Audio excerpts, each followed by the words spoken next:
Soal nomor 3, Sadu, Reja, Fadlan, dan William sedang memainkan sebuah permainan dengan ketentuan sebagai berikut.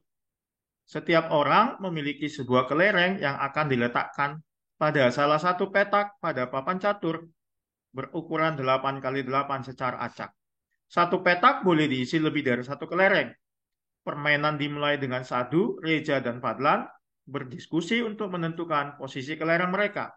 Setelah 3 kelereng sudah diletakkan di papan catur, William akan meletakkan kelereng dengan mata tertutup. Dan William memenangkan permainan apabila kelerengnya tidak berada pada baris atau kolom yang sama dengan kelereng lainnya. Diketahui Sadu, Reja, dan Fadlan adalah pemain yang handal. Peluang William memenangkan permainan dapat dinyatakan sebagai M per N, dengan M dan N adalah bilangan asli yang relatif prima.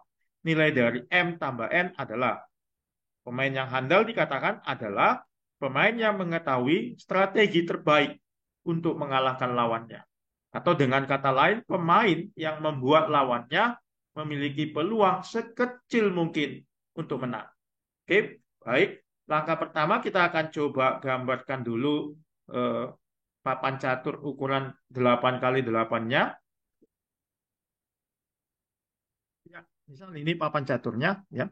Jadi ukurnya 8, ada petak 8 horizontal dan ada 8 petak vertikal.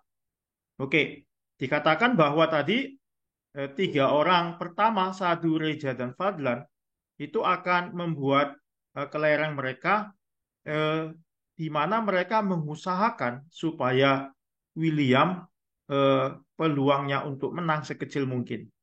Atau dengan kata lain, bagaimana mereka bertiga meletakkan kelereng yang 3 itu supaya kotak ini sebanyak mungkin menjadi kotak kekalahan William atau kotak yang segaris dengan kelereng yang mereka letakkan.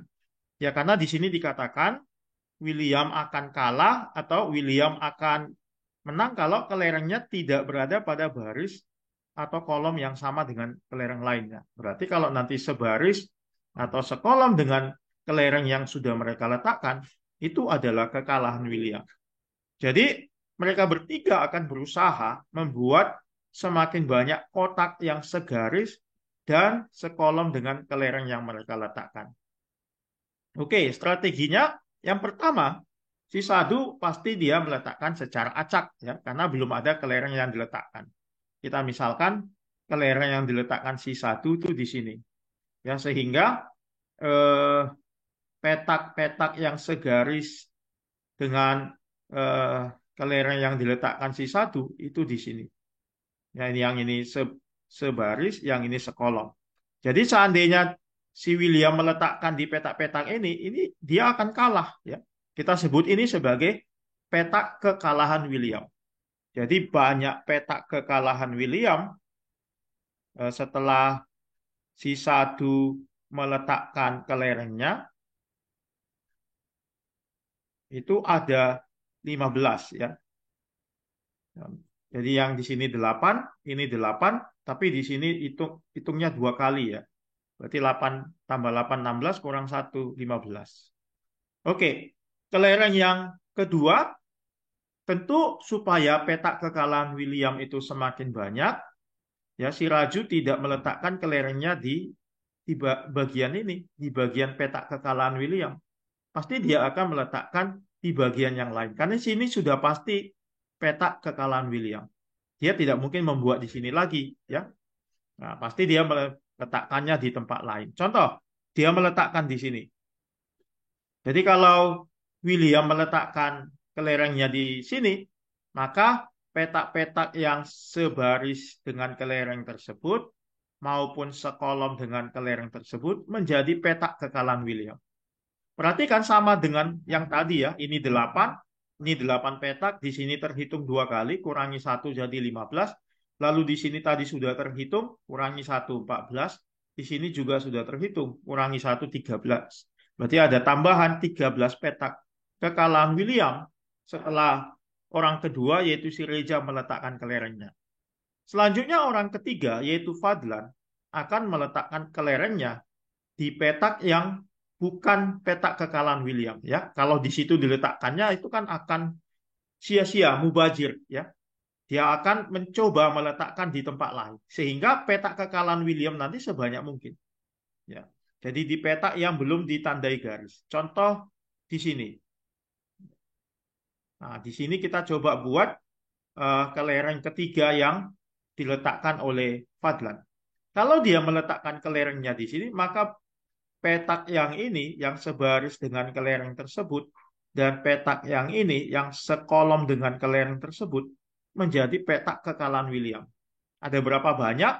Yang ini 8, ini 8, 16. Di sini terhitung 2 kali, kita kurangi 1, 15. Di sini tadi sudah dihitung, ya kita kurangi 2, tadi 15 kurang 2, 13. Di sini sudah terhitung 2 kali ya. Di sini tadi sudah dihitung, berarti kita kurangi 2, 11.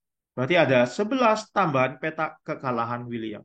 Sehingga total petak kekalahan William setelah 3 kelereng itu diletakkan adalah jumlah ini, yaitu 28 ditambah 19, ditambah 11, 39.